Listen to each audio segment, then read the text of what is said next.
आले किती गेले किती, उडून गेला भरारा. संपला नाही, संपणार नाही छत्रपती शिवराय आणि डॉक्टर बाबासाहेबांचा दरारा शेवटपर्यंत राहील. अजिबात संपणार नाही बरं का. त्यामुळं तुम्हाला किती नाचायचंय ना ते नाचा. तुम्हाला काय नंगा नाच करायचा ना तो करा. मी संविधानिकरित्या चालणार बरं का. हा, जे काही तुम्ही महाराष्ट्रभर नाचवणं लावलं ना ते नाचवत राहा, खोटं पसरवत राहा.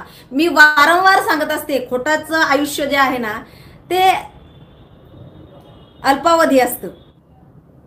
मला हेच वारंवार सांगायचंय जरांगेच्या लोकांना की अरे ठीक आहे मी तुमच्या विचारांचा विरोध करते. मी वारंवार सांगते माझा मराठा आरक्षणाला विरोधच नाही. माझा विरोध आहे तो विचारांना. वैचारिक पातळी तुम्ही लोकांनी ढळवली, मी तसंच उत्तर देणार ना. परंतु काय झालं माहिती का, एकट्या संगीता वानखेडेने तुम्हाला जेरी सारून ठेवलेलं आहे. त्याचं कारण आहे ना हे माझ्यासोबत आहे ना माझ्या डॉक्टर बाबासाहेब आंबेडकरांचं संविधान आहे. माझ्या घरामध्ये भगवद्गीता आहे आणि माझ्या घरामध्ये माझ्या शिवछत्रपतींचे असे मी ऐतिहासिक पुस्तकं आणून ठेवलेले आहेत की ज्याच्यामुळं मला ऊर्जा मिळते. हां, तुम्ही लोक मला जे करताय ना गलिच्छ मला करण्याचं, मला एक सुतभरही त्याचा फरक पडत नाही माझ्यावर. कारण मी हे वाचते आणि माझ्या डोक्यामध्ये हे असतं. तुम्ही काय वाचताय? तुम्ही औरंगजेब वाचताय. तुम्ही त्यांच्याच प्रांतात राहता ना, त्याच्यामुळे तुमच्या रक्तामध्ये अगदी सळसळत येते. तुम्ही त्यांच्या मांडीला, त्यांच्या वंशजांच्या मांडीला मांडी लावून बसताय, त्याच्यामुळे तुमच्या अंगामध्ये तेच सळसळतंय. परंतु माझ्या अंगामध्ये काय सळसळतंय? माझे शिवछत्रपती. रात्रंदिवस मी वाचत असते हे. आणि हे वाचून दाखवण्याचं कारण शिकारे जरा डोक्यात प्रकाश पडेल नक्कीच. तर पुढचं वाचते बघा. जर आजच्या काळात मध्ये जर यांच्या हाती लागले ना तर हा जरांग्या म्हणून संपवा हिच्यावर. हा, ज्या भाषेत मध्ये हा मला ट्रोल करायला होतो ना हा लोकांना हेच सांगणार आहे. संगीता वानखेडे दिसली ना तिला सोडायचं नाही. आणि सांगतोय तो काल त्यांच्या महिला पण होत्या ना भोसरी पोलीस स्टेशनला, सांगत होत्या काय करू आम्ही ते. तर हे तुमचे विचार रे, हे तुमचे विचार. आणि मग त्या उच्चाराला मी प्रत्युत्तर देत असते. तसंच अगदी तसंच मी प्रत्युत्तर देत असते. जरा सुद्धा मी घाबरत नाही प्रत्युत्तर द्यायला, बिलकुल नाही. कारण सांगू माझ्या घरामध्ये ना कोण आहे? अगदी बघा ही जी शक्ती आहे ना मला हरूच देत नाही आहो. ही शक्ती मला एवढी स्फूर्ती देते ना तुम्हाला काय सांगायचं. हा, ही शक्ती मला फार स्फूर्ती देते. मी घाबरतच नाही, अजिबात नाही, सुतभर सुद्धा नाही आणि घाबरणार पण नाही. हा, अगदी मला हसत हसन जीव सोडून देईल परंतु शरण कुणाला जाणार नाही. चल मरण पत्करेल पण शरण जाणार नाही. ही संगीता वानखेडे बस होता. मला देवेंद्र फडणवीस साहेबांना या व्हिडिओच्या माध्यमातून निरोप द्यायचा आहे. साहेब, महाराष्ट्र नासवला हो 2 वर्षापासून. साहेब, आम्ही तुमच्या संयमतेला अगदी सलाम करतोय. तुमच्या संयमतेला आम्ही सलाम करतोय. आम्ही बघतोय गेल्या 2 वर्षापासून तुम्हाला कशा पद्धतीमध्ये ट्रोल करण्यात येतंय, कसं बदनाम करण्यात येतं, किती गलिच्छ भाषेत बोलण्यात येतं, परंतु तुम्ही शब्द काढत नाही.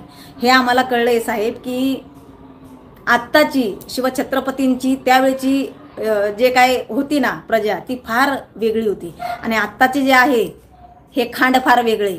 याला नावच नाही. मला माहिती आहे याच्यासाठी तुम्हाला संयमाने चालावं लागेल. परंतु याच्यात मध्ये तुम्ही हा जो आहे ना पॅराग्राफ हा तुम्ही वापरा साहेब. हा अंमलात आणा की जशाच तशी शिक्षा झाली तरच गुन्हेगारी प्रवृत्ती नष्ट होऊ शकते. यावर शिवाजीराजांचा ठाम विश्वास होता. तुम्हाला जशाच तसे शासन करावं लागेल साहेब. तुम्ही कुठेतरी कमी पडता असं म्हणायला हरकत नाही. आणि म्हणून आज आमच्या आया बहिणींची अब्रू वेशीला टांगलेली आहे. फडणवीस साहेब, माझी विनंती आहे, एक बहीण म्हणून, एक लेक म्हणून, एक आई म्हणून माझी विनंती आहे तुम्हाला, या गुन्हेगारीला आळा घाला कुठेतरी. फार भयंकर चाललंय जे आहे ती. जास्त दीर्घकाळ नसते बरं का. खोट्याचं आयुष्य हे कमी असतं. हा, खोटं पटकन वाढतं. जसं मी वारंवार एक उदाहरण सांगत असते की आपल्या शेतामध्ये आपण धान्य पण पेरतो, तणाला कोणी पेरत नाही. पंधाड जे असतं ना त्याला कोणी पेरतच नाही, बरोबर ना. धान्य पेरतो आपण, त्याची मशागत करतो आपण, पण तणाला इतका जोर असतो ना त्याला खत नाही पाणी नाही पण ते असं भराभर वाढतंय की विचारायला नको. ते जितक्याच लवकर वाढतं ना तितक्याच लवकर त्याला उपटून फेकतात. तसं तुम्ही पंधाड आहात. पंधाड कितीही वाढलं ना तरी त्याचा उपयोग नसतो. बरं का रे पंधाड्या हो, तुम्ही पंधाड आहात, पंधाडी लोक आहात तुम्ही. शेतातलं पंधाड माहिती आहे ना? तर ते पंधाड आहे ना, तुम्ही ते उपटूनच फेकणार आहेत एक दिवस, लक्षात ठेवा. त्याचा उपयोगच नाही पंधाडाचा. काय त्याचा काही उपयोग नाहीये, लक्षात ठेवा. ते पंधाड उपटून आहे ना त्याचा त्या बंधाऱ्यावर ढिगच घालतात. त्या पंधाडाचा काही उपयोग नाही होत त्याचा. तसं तुम्ही पंधाडासारखे लोक, तुम्हाला असं वाटतं आम्ही आमची संख्या लई. अरे पण तुमचा उपयोगच नाही ना काय पंधाडाचा. ना त्याला जनावरं खाते त्या पंधाडाला, ना त्याला माणसं खाते. ते पंधाडच. तसे पंधाडी विचार आहे तुमचे आणि तुम्ही पंधाडासारखे लोक आहेत, लक्षात घ्या. ना तुम्हाला विचारधारा आहे, ना तुम्हाला कायद्याचा अभ्यास आहे, ना तुम्हाला अभ्यासू व्यक्तिमत्व तुमच्यासोबत आहे, ना तुम्हाला कुठलीही वैचारिक पातळी आहे. कुठलंच नाही तुम्हाला काय, लक्षात घ्या. हा, जसे ते मुघल होते ना, कोटभर मुघल होते बरं का. आणि मुठभर माझ्या शिवरायांचे मावळे होते सच्चे. कोटभर मुघलांवर माझ्या शिवरायांच्या मुठभर मावळ्यांनी विजय प्राप्त केला. कोटभर मुघलांवर. तसं तुम्हाला असं वाटलं असेल मुंबईला गेलो आम्ही, जाम केलं, आमची संख्या लय मोठी दाबर नाही बरं का. त्यावेळेला मुघलांना पण वाटत होतं भारत हा इस्लामी देश आम्ही करणार. त्यावेळेला मुघलांनाही वाटत होतं क्या करेगा ये शिवा, ए बच्चा इतना सा बच्चा क्या करेगा. नाही, माझ्या राजमाता जिजाऊंनी अशी काही हिंदुत्वाचे माझे आहेत ना, हा, की ज्या वयात मध्ये विट्टू दांडू खेळायचा ना,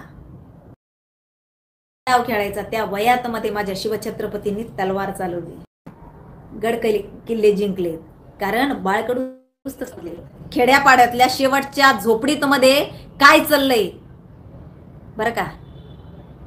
शेवटच्या झोपडीत मध्ये खायला आहे की नाही त्याची माहिती ठेवणारे माझे शिवछत्रपती.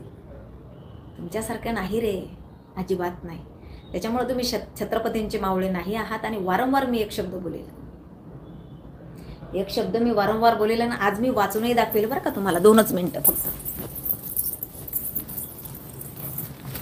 हे पुस्तक जे आहे ना, मी रायगडावरनं आणलं होतं बघा. शिवछत्रपतींची स्त्रीनीती, म्हणजे स्त्रियांना कसा त्यांच्या स्वराज्यामध्ये मान सन्मान होता. जी कोणी गडकिल्ले फिरायला जातील ना, त्यांनी रायगडला गेल्यानंतर हे पुस्तक त्याच ठिकाणी, तिथं स्टॉल लागतात, तिथेच भेटतात. मला अक्षरशः एका शाळेने मागितलं होतं की ताई आम्हाला हवं आहे, हे कुठं मिळेल. तर मी त्यांना ते ॲड्रेस सांगितलं. ज्यावेळेला मी आंदोलनाला बसले होते ना, त्यावेळेला एक शाळा आलेली होती, तर त्यांचं आंदोलन चालू होतं. आणि मग त्यांनी मला हे मी त्या ठिकाणी बॅनर लावलेले होते मी, की जरांगेची स्त्रीनीती आणि शिवरायांची स्त्रीनीती, अशी मी बॅनर लावले होते त्या ठिकाणी.